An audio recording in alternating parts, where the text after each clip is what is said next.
선언합니다. 계속해서 질의 답변을 진행하겠습니다. 최중구 의원님 질의해 주시기 바랍니다. 네, 계속 질의하도록 하겠습니다. 국제학교 관련돼서 좀 질의해 드리도록 하겠습니다. 우선 협상 대상자로 선정된 세 곳의 학교를 다녀보고 계시는데요. 다녀본 이후에 협상을 계속 진행하겠다라고 말씀 주신 것 같습니다. 각 학교를 만나고 이제 만날 계획을 세우고 있다면 평택시에서는 이 세 개 학교에 제시할 기준이 동일해야 할 것 같습니다. 첫 번째 학교 만났는데 안 받아들여진다고 두 번째 학교에 더 유리한 제시를 할 수 있는 건 아니기 때문에 세 개 학교를 만날 때 평택시에서 이런 정도는 학교에서 받아들여야 합니다. 우리 기준이 이렇습니다라고 해야 되는 기준들이 만들어져 있어야 할 것 같고요. 그것을 의회에 제출하신 적이 없으신 것 같은데 한번 문서로 제출을 해주시면 저희가 참조하도록 하겠습니다.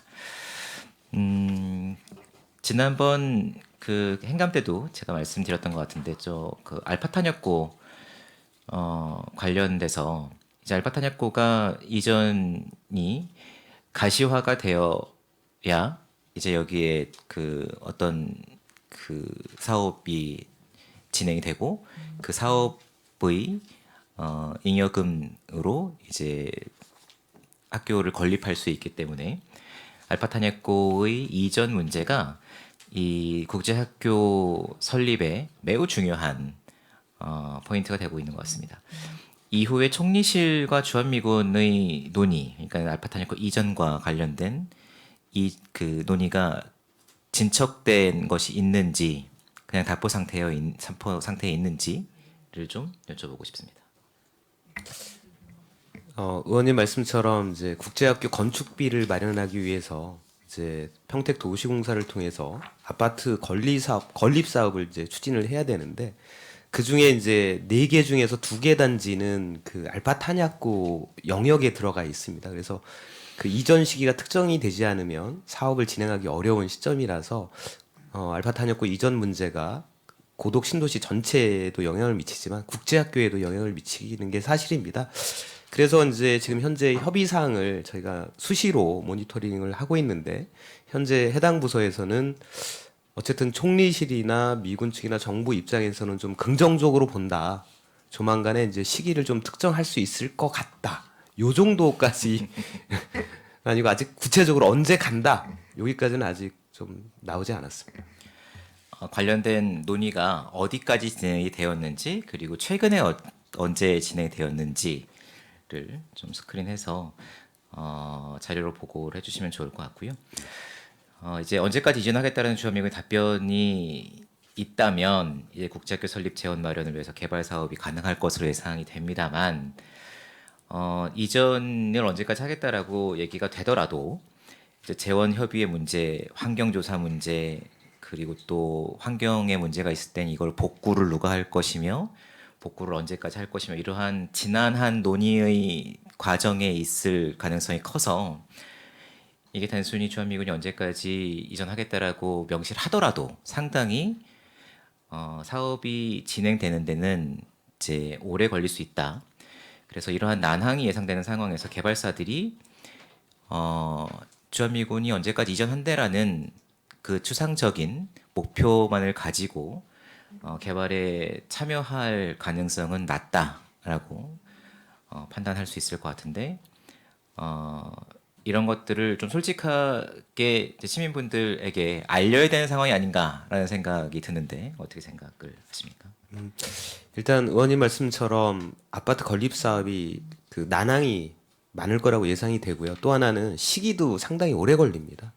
다만 이제 평택도시공사하고 사전에 이 부분 때문에 저희가 이제 협의를 한 건 나중에 아파트 사업이 끝나서 정산을 해서 그 이익금으로 학교를 지어달라가 아니라 예상되는 금액이 있으니 먼저 선투자해서 학교에 대해서는 도시공사가 좀 부담스럽다 하더라도 먼저 학교 건축은 진행을 하고 그거와 동시에 이제 아파트 사업도 같이 하는 걸로 이렇게 좀 협의가 됐다는 말씀 드리고요. 그러니까 그렇게 이제 지난번에도 이제 보고를 주셨는데요.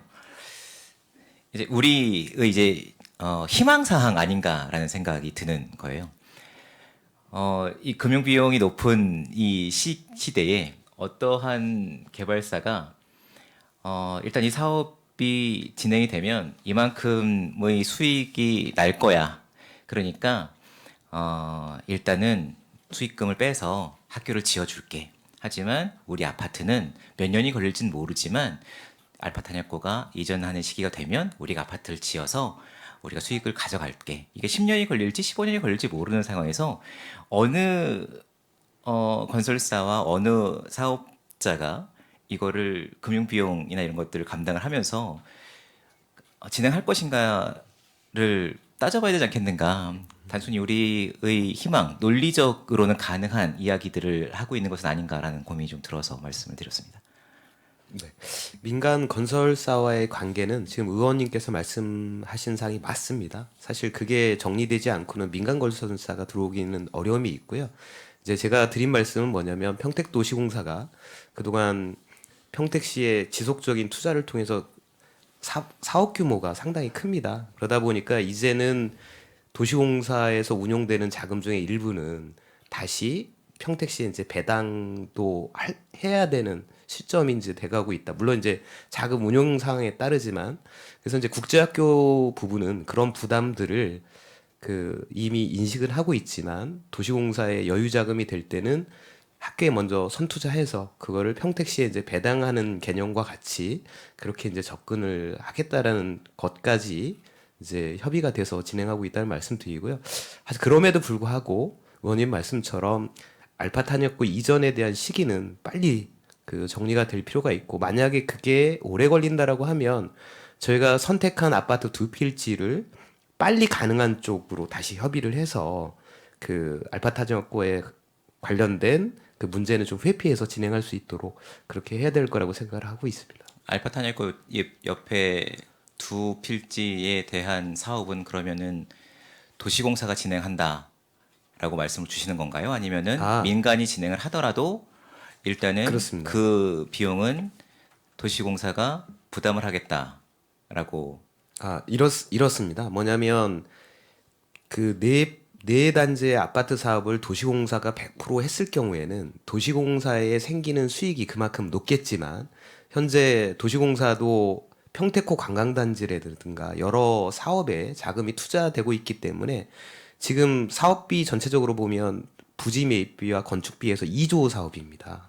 그거를 도시공사가 다 공사채 발행해서 할 수 있는 능력은 안 되기 때문에 지금 뭐 희망사항은 도시공사가 여력이 되면 네 필지를 다 했으면 좋겠지만 어려울 경우에는 이제 민간도 포함을 시킨다. 그래서 두 필지만 민간하고 할지 네 필지를 다 민간하고 할지는 지금 이제 타당성 검토라든가 이런 과정을 통해서 이제 정해질 수 있을 것 같고요. 다만 이제 아까 도시공사가 부담을 진다는 건 뭐냐면 자기가 직접 하든 민간이 하든 간에 수익은 발생하거든요. 그게 많고 적음의 차이만 있지. 그 수익을 이제 국제학교를 건립해서 학교에다가 아니 평택시에 이제 기부 체납을 하겠다. 이런 사항입니다. 개발 사업에 의해서 어쨌거나 도시공사는 지분 참여를 하던 뭐 여러 형태로 수익이 발생할 테니 그 수익 추정치를 우선적으로 학교 건립에 투자하겠다. 네, 그렇습니다. 도시공사가 그렇게 결정을 하고 있는 건가요? 결정까지는 아니었겠죠. 뭐 일단은 네, 방안으로 논의를 네네. 하고 있는. 이 방안에 대해서는 이제 그러니까 21년도에 저희가 평택시 LH 평택도시공사가 MOU 하기 전에 이 사업 방향에 대해서 이제 협의를 했고요. 그래서 이런 문제가 있기 때문에 선투자에 대한 조건까지 해서 이제 사업 협의를 했습니다. 하지만 이렇게 협의가 되었다 하더라도 앞으로의 이제 타당성 검토나 여러 가지 사항 때문에 어려울 수도 있겠지만 이런 방향으로 하겠다라는 기관 간의 의사는 이제 정리가 되어 있는 상태입니다.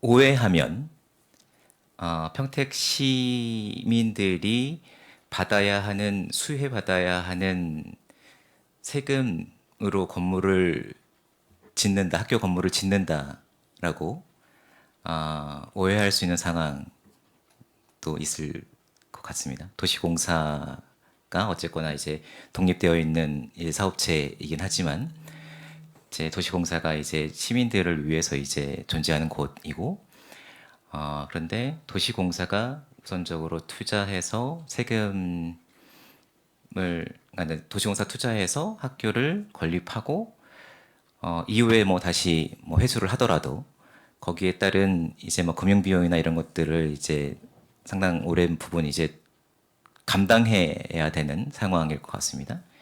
이게 이제 몇십억이 될지 얼마가 될지 모르겠습니다만 그런 것들을 잘 좀 정리를 해 주셔야 될 것 같고요. 큰 방향성에 있어서도 LH와 도시공사가 이제 그 논의를 한 것이겠지만 중국에는 의회의 동의가 그 시기에 가서 의회의 동의가 있어야 될 것 같습니다. 그런 것들이 필요한 거니까요. 사전에 충분히 좀 논의를 해서 진행을 해주시면 좋을 것 같습니다. 아울러 이제 우선협상 대상자로 선정되는 학교도 이제 이러한 사업이 상당히 많이 딜레이 될 수 있음을 이해하고 양지할 수 있는 상황에서 협상이 진행될 수 있었으면 좋겠습니다. 너무 미래 전략과에만 여쭤보고 있어서 마지막입니다. 사회적 경제인데요. 국장님, 사회적 경제 활성화를 위해서 가장 중요한 것은 무엇이라고 생각을 하세요? 여러 가지가 있겠습니다. 이제 뭐 국장님 생각하시기에. 사회적 경제들이 여러 주체들이 있는데 그런 주체들의 성장 환경을 좀 조성해야 될 필요가 있고요. 그런 것들을 통해서 우리들의 사회적 가치를 좀 실현해 나가고 그런 개별적인 경제 조직들의 자생력도 좀 강화하고 그것들을 통해서 그분들의 취업 또 일자리 이런 것들 그다음에 그 자생력을 갖춰서 그 경쟁력을 키워나가야 된다고 봅니다. 자생력을 말씀 주셨는데요. 사회적 기업들이 정부나 관에 이제 계속 의지를 하게 되면 자생력이 이제 다운되게 되어 있습니다. 정부에서도 이제 인건비나 이런 것들을 많이 지원을 하지만 인건비 지원이 한시적으로 진행되던 것이 이제 끝나면 사회적 경제의 지속 가능성이 상당히 떨어지는 연구 결과들이 많이 있는데요. 그래서 본인이 생각하기에 가장 중요한 것은 사회적 경제, 사회적 기업들의 이제 판로 개척이 상당히 중요하다고 생각이 듭니다. 최근에 이제 그 되게 기대를 많이 했었던 것이 고향사랑 기부금제의 답례품 선정이 있었습니다. 여기에 저희 위원회 차원에서도 이제 답례품에 사회적 경제의 그 사회적 기업들의 물품이 좀 들어갔으면 좋겠다라고 이제 말씀을 드렸었는데 물론 이제 그 중에 전통주를 하는 협동조합이 이제 뭐 들어가 있긴 한 것 같습니다만 배, 쌀 그리고 전통주가 이렇게 해서 10개 정도 품목이 된 것 같습니다. 옆회국의 뭐 사안이긴 합니다만 이 답례품 선정위원회가 다 농업 관련된 분들로 이제 채워져 있으시더라고요. 그래서 그 사회적 경제를 담당하시는 국장님께서 이제 판로 개척에 되게 중요한 교두보로 마련할 수 있는 계기입니다. 그래서 이런 것 좀 신경을 써서 고향사랑 기부금제에 답례품으로 좀 선정이 될 수 있도록 말씀을 주셨으면 좋을 것 같고요. 사회적 경제 그리고 마을 공동체 지원센터가 있습니다, 부장님. 이제 사회적 경제 사업이 점점 이제 많아지면서 이제 나눔 장터, 온라인 유통 사업, 공정무역 그리고 공모 사업 등이 이제 시에서 진행하던 것들이 이제 센터로 이관되고 있는 것으로 알고 있습니다. 맞습니까? 예. 거기에 따라서 이제 그 사회적 경제의 활성화를 위해서 이제 인력 배치나 이런 것들이 상당히 요구들이 지속적으로 있는 것 같습니다. 사회적 경제 마을 공동체 지원 센터가 이제 더 활성화되는 데 있어서 그 인력 배치를 얘기를 드렸는데 시에서 제 집행부 차원에서는 다른 협의회 그리고 다른 센터들과의 형평성 뭐 이런 것들이 있어서 쉽게 결론을 못 내리고 있는 것 같은데요. 많이 이렇게 비교되는 곳이 이제 지속가능발전협의회와 많이 비교가 되는 것 같습니다. 다행히 지속가능발전협의회가 인력이 조금은 부족하겠지만 조금은 이렇게 보충이 되었고 사업의 영역을 보면 이제 지속가능발전협의회는 사업을 이제 고유의 사업을 고도화시켜 가고 있는 이렇게 사업인 것 같고요. 사회적 경제센터는 더 깊게 뿌리를 내리고 이제 볼륨을 키워나가고 있는 좀 특성이 있는 것 같습니다. 그래서 볼륨을 키워나가고 있는 만큼 인력이 더 필요한 사업이다라고 해서 조금은 비교 대상이 되고 있는 지속가능발전협의회와는 조금 그 성격이 좀 달라서 말씀을 좀 드리고 싶었고요.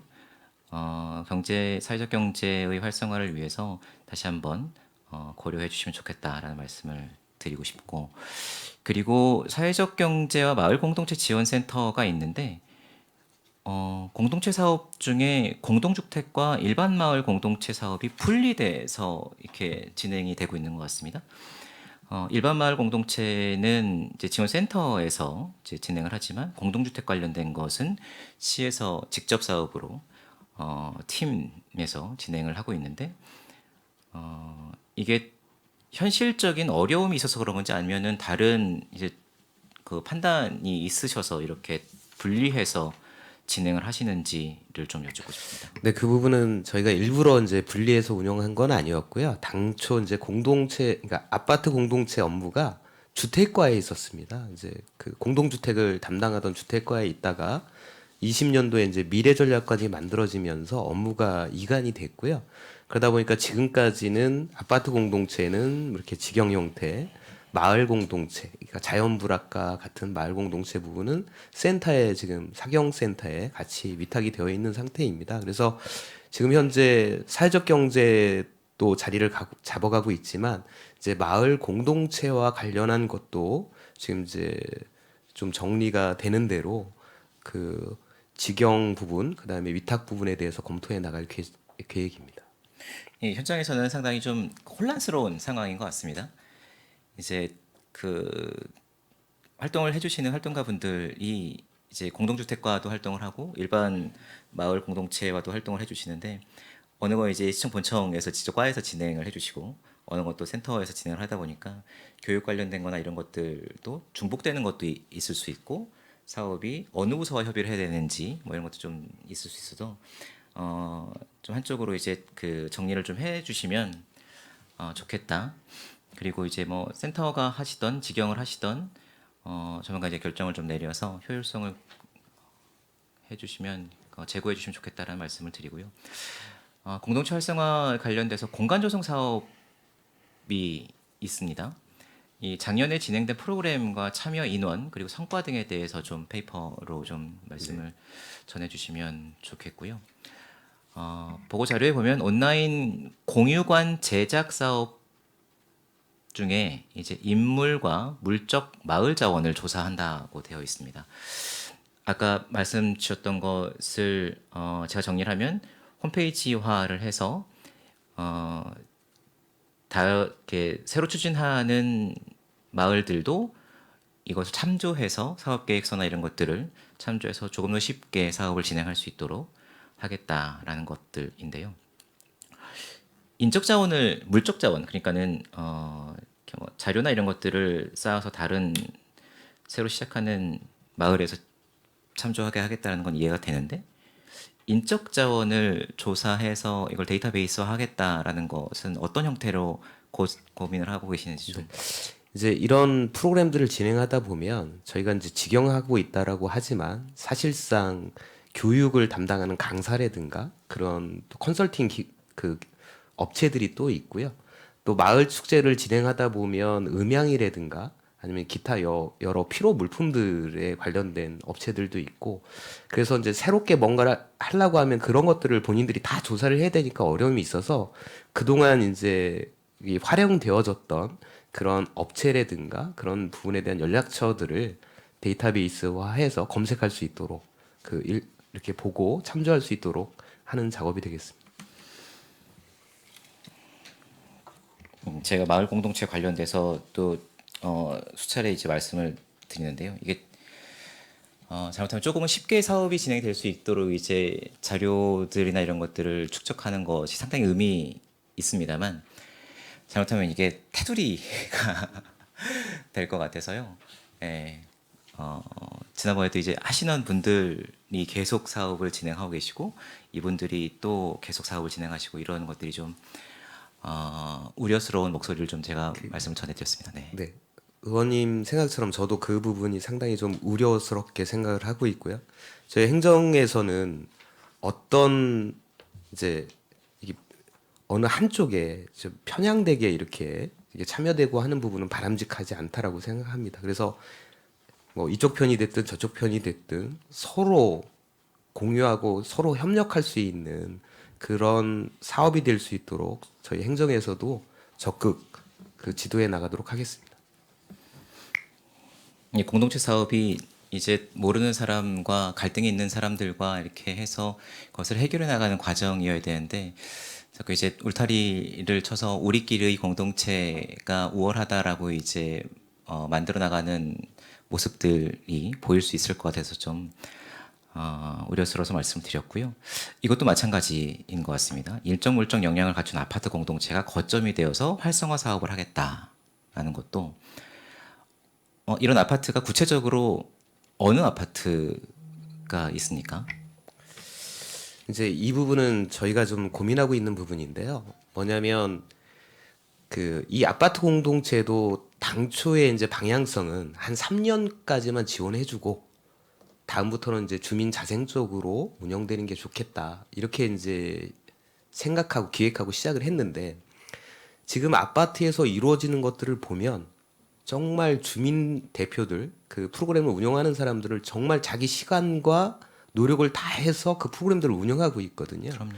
그런데 자생하라고 과연 지원이 없었을 경우 지금 그 이렇게 성숙된 3년 동안 아주 높이 성숙된 아파트가 이 공동체 활동을 계속 이어갈 수 있을 거냐라고 하는 현실적인 좀 고민이 생겼습니다. 그래서 기존의 그 7개소가 아니라 그 이상 되지만 정말 그 프로그램을 이끌기 위해서 주민들이 많이 자발적으로 참여해서 봉사하고 정말 활성도가 높아진 아파트 한 7개 정도를 선정을 해서 이제 그냥 그 아파트뿐만이 아니라 옆에 이웃한 아파트와 같이 프로그램을 하거나 이제 그런 변화를 이끌어가는 아파트일 경우 이제 지원책을 좀 추가로 마련하겠다라는 측면이 되겠습니다.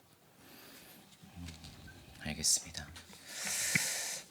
미래첨단 산업과 관련돼서 말씀을 좀 여쭙겠습니다. 평택산업진흥원의 업무가 기존 기획항만 경제실에서 미래첨단 산업과로 이관된 건가요? 저희는 이제 그 평택산업진흥원이 이제 만들어지는 과정에서는 기획항만 경제실과 논의를 해왔던 것 같은데. 예, 기획 항만 경제실에 있던 기업 지원과가 업무 과가 일부가 예예 옮겨왔으니까. 미래전략국으로 업무가 이관된 겁니다. 예. 과가 옮겨왔으니까. 그 경기도 경제과학진흥원에서 진행하는 중소기업 해외 진출 활성화 지원 사업 등 이 사업은 평택산업진흥원에서는 집행하기가 어려워서 이제 그 경제과학진흥원에 전문성이 있다고 판단을 해서 여기에 이제 사업을 맡겼다고 보면 되는 것인지. 산업진흥원이 사실상 작년에 처음 그쵸. 도래됐고요. 사실은 산업진흥원은 이제 다 시군의 사례를 보면 기업 지원 업무를 많이 하고 있습니다. 그래서 이제 기업 지원 부분도 물론 있긴 한데 사실상 평택이 산업이 이제 인구 50만에서 100만으로 넘어가고 기업체 수도 많이 기업 수로 늘어가고 있는 상황에서는 산업 정책 방향에 관계된 연구라든가 그 방향 설정이 더 중요하다고 여겨서 아직 2, 3년 정도는 정책 방향 쪽으로 가고 이런 지원 사업은 기존에 있는 지원 사업 중에서 조금 약간만 업그레이드 할 수 있는 정도 그런 식으로 이제 도입 단계라고 보시면 됩니다. 그래서 지금 단계는 해외 진출 활성화 사업은 아직 구축되어 있는 게 없는 거죠. 이제 경기도 경제과학진흥원은 해외에 이미 구축되어 있는 단체가 그 시설이 있는 겁니다. 같이 경제과학진흥원이 파견돼 있는 그런 분들이 있기 때문에 그 인력들 그 구성망을 활용해서 이 해외 진출 쪽을 활성화하겠다고 이제 신규 사업으로 제안이 들어온 겁니다. 그럼 과장님은 그 평택산업진흥원과 경기도 경제과학진흥원 평택출장소가 함께 존치돼서 같이 병행 사업을 향후에도 계속 해 나가야 한다고 생각을 하시는 건가요? 일단은 현재 상황에서는 산업진흥원이 아까 말씀드린 대로 아직 이제 도입 단계이다 보니까 정책 방향 설정하는 데 좀 집중하고 기업 지원 업무 중에 기존의 경제과학진흥원에서 경기도 경제과학진흥원에서 하지 않는 업무 정도에서 하고요. 이제 역량이 어느 정도 되고 저희가 정책 방향이 좀 수립이 되면 향후에는 기업 지원 분야를 좀 넓혀가야겠죠. 알겠습니다. 브레인시티 관련돼서 지난해 12월 8일부터 감사원에서 감사가 진행되는 것으로 알고 있는데 맞습니까? 마무리됐습니까? 아직 마무리되지 않았고요. 작년 거의 7월부터 12월까지 했고 올해도 6월까지는 하겠다고 하는데 아마 3월 말 정도 되면 마무리될 것 같습니다.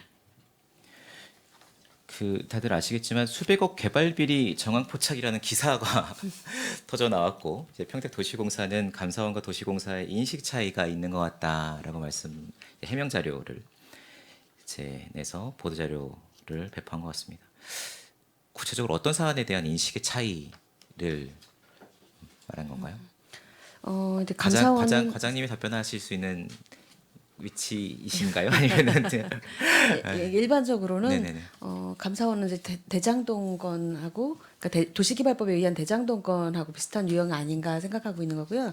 저희가 생각하고 있는 부분은 이제 산업 집적 활성화에 관한 법률, 산입법에 관한 법률에 의거해서 산업 용지는 조성을 하고 조성 원가에 분양을 하게 돼 있잖아요. 이익을 많이 넣을 수가 없습니다. 가장 최소한의 이익으로 5%를 하고 그 이외의 이익에 대해서는 기반시설 재투자로 들어갑니다. 그러니까 도시개발법하고 많이 다른 거죠. 근데 그 부분을 대장동이라는 틀에 묶어서 해석을 계속 감사원 쪽에서 하고 있기 때문에 그래서 그 차이가 좀 있다고 보시면 되고요. 좀 더 구체적인 내용은 별도로 설명을 드리도록 하겠습니다. 말씀 좀 주시면 감사하겠습니다. 브레인시티 조성 관련돼서 민간 사업자의 변경이 있었죠. 근데 이 변경 과정이 시의회 심의나 보고 사항은 아니었나요? 제가 알기로는 이제 보고 사항까지는 아니었고, 그러니까 동의 사항은 아니었고요. 예, 보고는 되었던 걸로 알고 있습니다. 그리고 그 평택도시공사가 출자를 하면서 시의회 보고를 통해서 동의를 얻어서 출자를 하게 됐고요. 당시 민간 사업자 변경 관련돼서 사안을 이제 시계열적으로 좀 정리를 해주시면 좋을 예, 것 같습니다. 예, 그렇게 하겠습니다. 어떤 제한이, 어떤 어려움이 있었고, 그래서 사업이 무산되었었던 과정, 무산 위기에 있었던 과정, 무산 위기에서 어떤 과정에 의해서 민간 사업자가 새로 선정이 되었고, 선정되는 과정에 이게 시의회의 동의는 필요 없었고, 뭐 어떤 보고가 이루어졌었고 이런 것들에 대해서 전반적으로 좀 말씀을 주시면 저희도 이제 감사원 조사 관련돼서 좀 이해를 하는데 도움이 될 것 같습니다. 예, 그렇게 하겠습니다. 아주대학교 병원 관련돼서 마지막으로 좀 여쭙고 싶은데요. 이게 말씀 주셨던 것은 내후년 정도의 설계가 들어갈 수 있다라고 말씀을 주셨는데 맞습니까?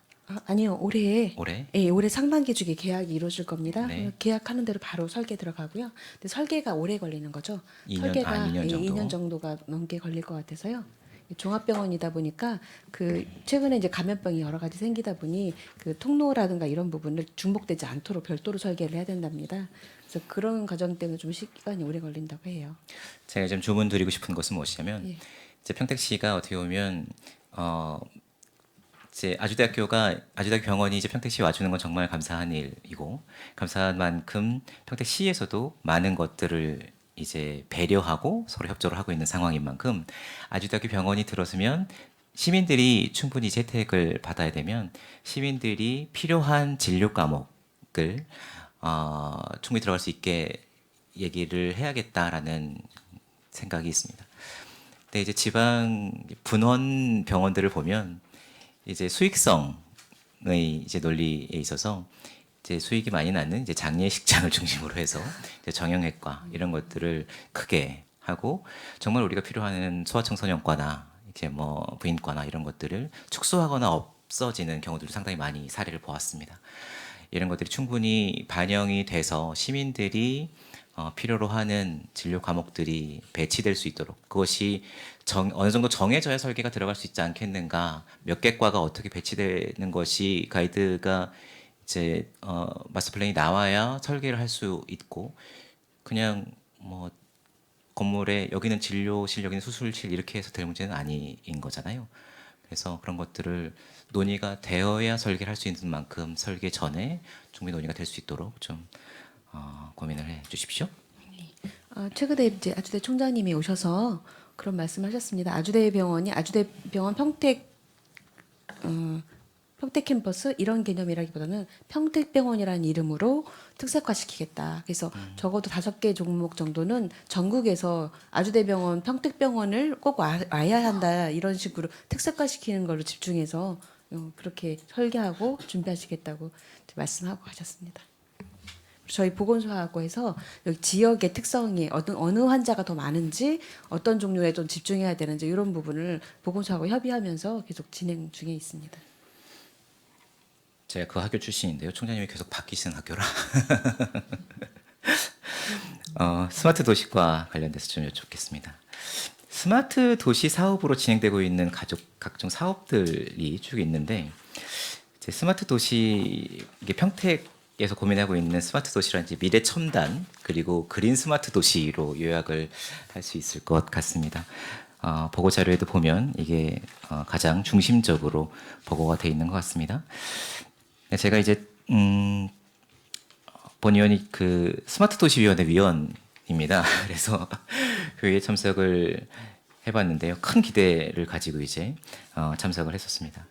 스마트 도시 개념이 이제 교통, 환경, 공공안전, 뭐 에너지, 경제, 생활복지 모든 분야에 있어서 이제 관련된 정책들을 담을 수 있는 것이 스마트 도시라는 집약되어 있는 집약체라고 생각이 드는데 평택에는 고덕국제 신도시와 브레인시티가 첨단 기술이 접목된 도시로 이제 개발될 것이라고 생각을 하고 그렇게 보고가 되어 있는 것 같습니다.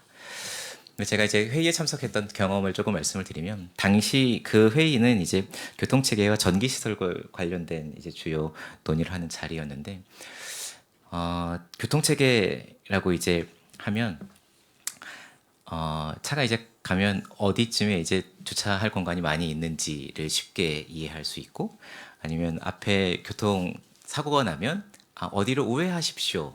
뭐 이런 것들이 좀 운전자들이 쉽게 이해할 수 있게 스마트하게 정보가 제공이 되거나 그쪽으로 유도를 하는 신호 체계나 이런 것들이 연동되면 참 좋겠다. 이런 게 스마트 도시지라고 생각을 하고 갔었는데 논의되는 것을 보니까는 화소수를 4K로 했습니다. 예, 막 이런 말씀들 드리고 카메라는 이런 것들이 있고 뭐 성능이 이렇습니다라는 막 보고가 돼서 거기에 참석했던 위원님들이 한 마디씩 다 이제 하시는 상황이 됐었는데요. 뭐 예를 들면 4K로 찍었을 때 용량을 그러면은 데이터 센터를 어디다 만들 거냐 이런 것들에 대한 고민도 전혀 진행되지 않고 좀 중구난방으로 진행이 되는 모습을 보이면서 스마트 도시를 하기 위해서 이제 마스터 플랜 그러니까 용역이 진행되고 있는 것으로 아는데 전체 그림이 좀 필요하겠다라는 생각이 좀 들었고요.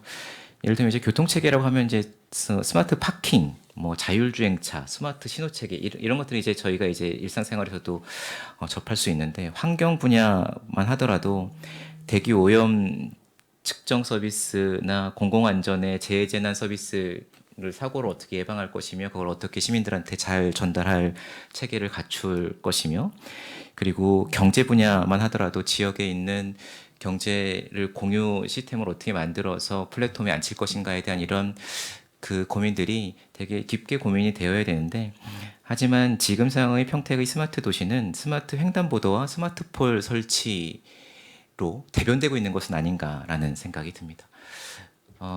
왜 그러냐면 이게 방향성과 로드맵은 없고 스마트 시티 솔루션 확산 사업 공모 사업이 이것을 중심으로 진행되고 있고 이 사업을 하시는 분들이 열심히 사업을 하셔서 이제 이것이 선도적으로 스마트 횡단보도와 스마트 폴이 스마트 도시를 대변하고 있는 상황이 돼가고 있는 것 같아서 조금은 안타깝습니다. 그래서 질문이라기보다는 좀 저의 생각을 좀 말씀을 드리는 시간인데요.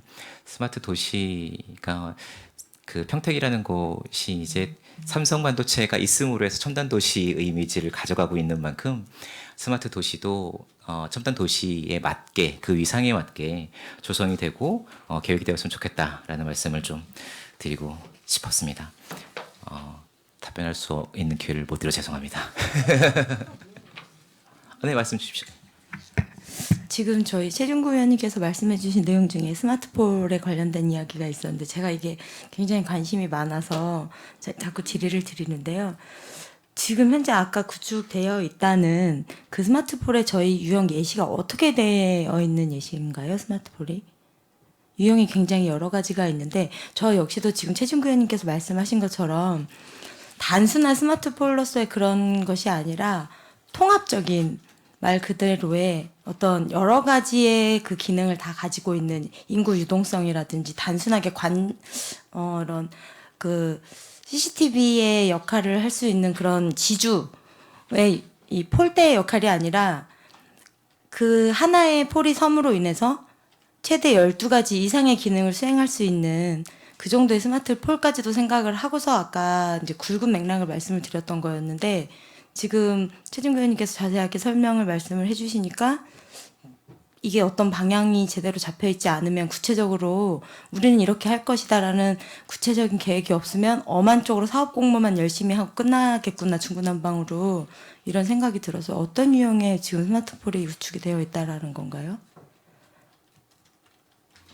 양해 말씀을 드리겠습니다. 현재 저희가 이제 스마트 팀이 있다가 예. 이제 스마트 과로 해서 이제 조직된 지가 이제 한 2주 됐는데요. 예. 현재로서는 이제 제가 그 학습이 되어 있지 않아 가지고 위원님께 자세한 말씀을 못 드리는 걸 양해해 주시기 바랍니다. 있는 자료를 말씀드리면은 이제 범죄 예방에 대한 자료들, 그다음에 미세먼지 측정이라든지 안내 기능, 그다음에 그와 같은 환경 정보 제공 등 해서 복합적인 서비스를 제공한다고는 이제 자료에 있는데 구체적으로 어떤 내용들이 되어 있는지는 별도로 한번 보고 드리도록 하겠습니다. 실제로 설치되어 있는 것들이 그런 것들을 DB화 시킬 수 있도록 설계가 돼서 구축이 되어 있다는 거예요? 아니면 앞으로 할 예정이라는? 지금 지난해 스마트 시티 솔루션 확산 사업 공모 사업을 해서 그 결과 37억 5천만 원을 투입해서 스마트폴이 48개가 설치가 되어 있습니다. 지금 현재.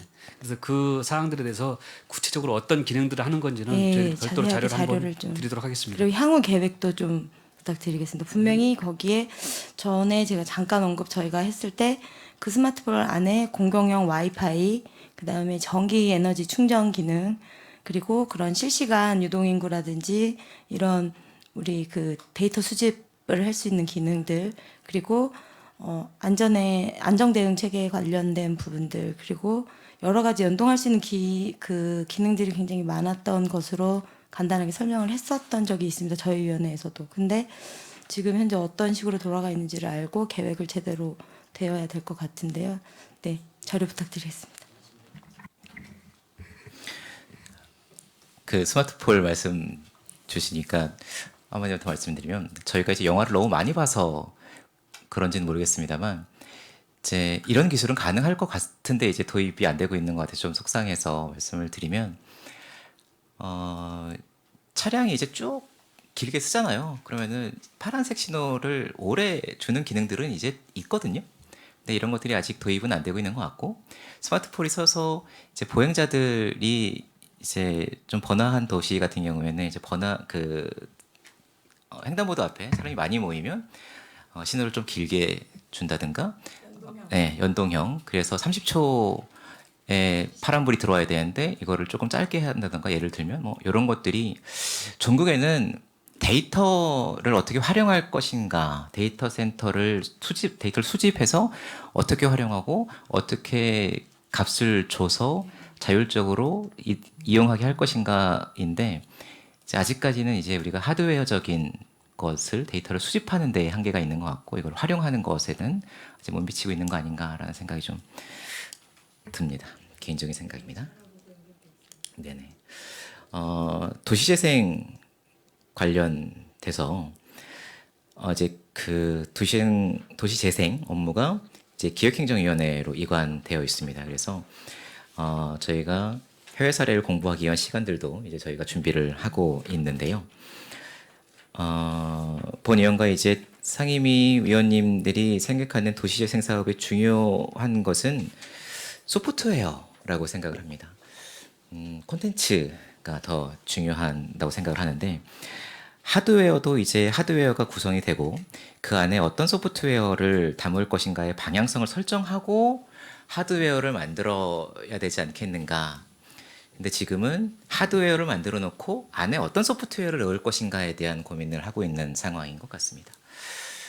물론 아직은 뭐 그렇게 선진화되지 않아서 도시가 오래된 도시 같은 경우에는 이 도시를 재생하기 위한 많은 노하우들이 쌓인 유럽의 사례를 우리도 정형하자라고 이제 매칭시킬 수 있는 한계는 분명히 있겠지만 유럽의 사례들을 보면 이제 낙후되어 있는 뭐 축산장이나 이런 것들을 안에 어떻게 활용할 것인가에 대한 계획을 세우고 거기에 맞게 이것을 시설을 변경해 나가는데 우리나라의 개념으로는 일단 센터를 짓고 센터 안에서 재생 사업을 무엇을 할 것인가에 대한 고민을 하는 상황인 것 같습니다. 이게 산업건설위원회에서 기획행정위원회로 이제 넘어오는 과정에 도시재생을 바라보는 관점이 지금은 달라질 것 같다라는 생각을 좀 드리고 싶고요. 이게 콘텐츠가 중심이 된 방향성이 설정되지 않으면 이게 그 도시재생이 환경정비 사업과 별반 다르지 않은 사업으로 발전되지 못하고 그 자리에 머무르겠다라는 생각이 있습니다. 제가 이것을 생각하게 된 이유는 뭐냐면요. 제가 도시재생위원회 위원도 하고 있습니다. 그래서 제가 위원회를 여러 개를 하고 있는데요. 각 면동의 도시재생 프로그램을 자문을 하다 보면 저 센터를 어떻게 운영할 것인가를 고민을 하고 하드웨어를 이렇게 짓자라는 게 아니고 일단 센터가 있는데 이 안에서 무슨 프로그램을 했으면 좋겠습니까? 라고 이제 자문해 주세요. 이제 자문을 요청을 하십니다. 근데 대부분의 내용들이 꼭 도시재생 센터에서 하지 않고 도시재생과 관련된 없는 사업들을 많이 하세요. 문화센터나 동주민자치센터에서 할 수 있는 사업들을 도시재생센터에서 하겠다고 이제 제안을 하시고 그래서 거기에 의견을 막 달아서 이건 이렇게 조정됐으면 좋겠고 막 그래서 의견을 보내도 그냥 예산이 그대로 다 집행이 되더라고요. 근데 방향성이 이제 창의적인 혁신적인 아이디어로 채울 고민들을 좀 해야 되지 않겠는가. 그래서 센터를 지을 때도 여기에는 이 지역은 어떤 특성이 있어서 서정동이라 하면 큰 우물이 있었고 이 우물을 활용해서 뭐 막걸리를 만든다던가 예를 들면 뭐 이러한 콘텐츠들이 개발이 되고 그러면 양조장을 서정동에 만들자 이렇게 가는 것이 주민분들이 그 도시재생 서정동에는 이런 도시재생이 있고 수익성이 보장이 되고 지속 가능하게 되고 이게 맞는 방향성이 아닌가라는 전 생각이 들거든요. 근데 획일적인 센터에 주민자치 프로그램들이 들어가고 있는 것 같아서 이건 좀 재고해야 되지 않겠는가의 생각이 들었습니다. 이상입니다. 네, 최종구 의원님 수고하셨습니다. 그러면은 아까 첨단산업과장님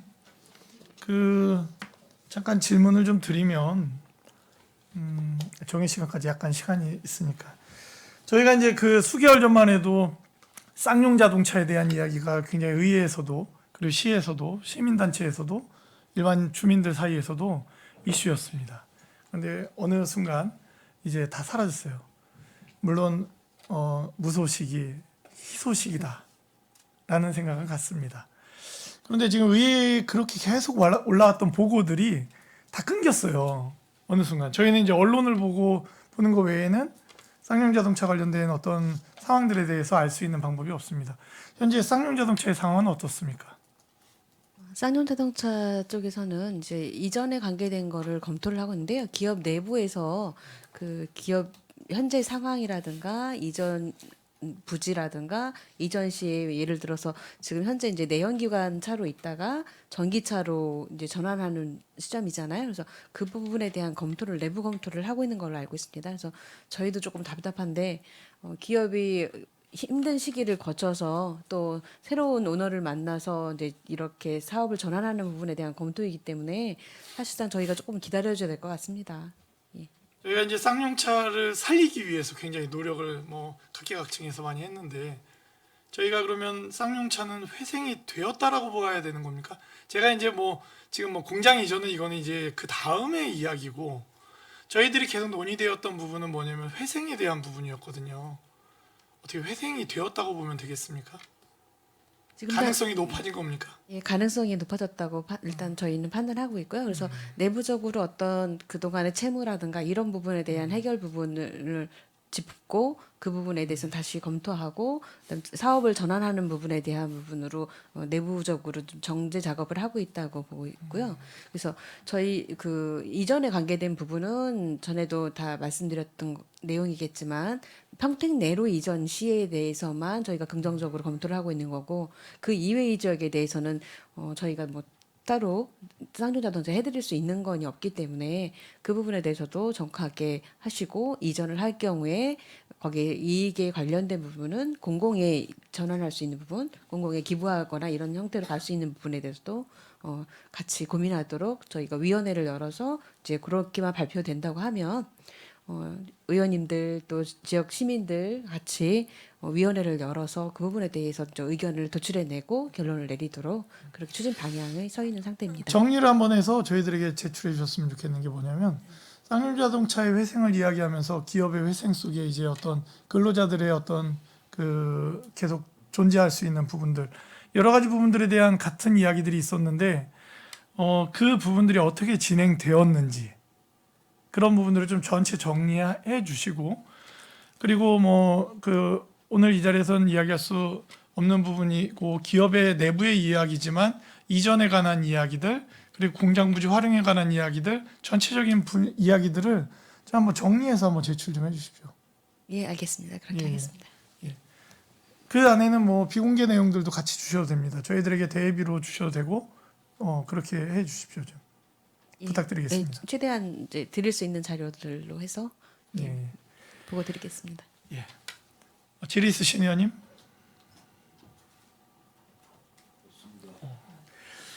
예. 또 있을 줄 알았습니다. 정의할 뻔했네요. 더 이상 질의하실 의원님이 안 계시므로 미래도시 전략국수관 2023년도 주요 업무 보고에 대한 질의 종결을 선언합니다. 미래도시 전략국장님을 비롯한 관계공무원 여러분 수고하셨습니다. 원활한 회의 진행을 위해 잠시 정회하고자 하는데 위원 여러분 이의 있습니까? 이의가 없으므로 10분간 정회를 선언합니다.